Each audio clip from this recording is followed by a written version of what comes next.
if you get this, it's going to be a life changer, an eternity changer for you. Did you know there's actually three heavens?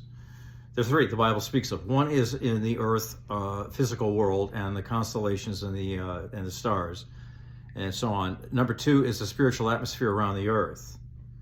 There is a spiritual blanket, as it were. That's the second heaven. The third one is where God lives. That's his throne. So the first heaven is where we live and we have to deal with. The second heaven is where demonic activity and angelic activity take place.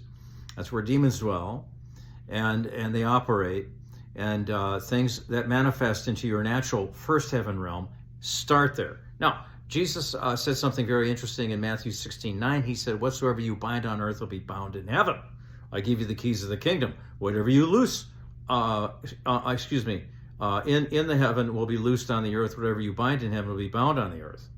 So he says, I give you the keys and the authority to do that.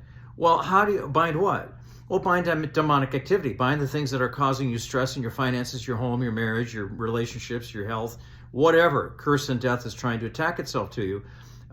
You can bind that in demonic activity primarily in the second heaven. Now, how can you do this? And it's because we have authority. In Matthew 28:18, Jesus said, "All authority has been given to me in heaven and on earth." All of it. Now, you go with my authority. I delegate it to you into all the world and preach the gospel.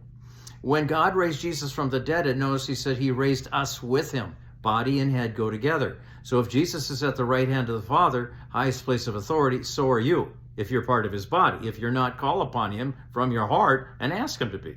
That gives you the authority. He delegated. In fact, he's done everything he's going to do about the devil. And he turned over the authority to you and me to do something. So we have to do something. Believe it's true. You got the badge of authority representing all of heaven's armies and angels. And when you speak, the devil and sickness and disease are listening to Jesus, not you. Finally, he said in Mark 16:58, they'll cast out devils. So there's your scriptural right to do that. He said, in my name, they'll cast out devils, lay hands on the sick and they'll recover, walk in vigorous divine protection. So walk in spiritual gifts like praying in tongues.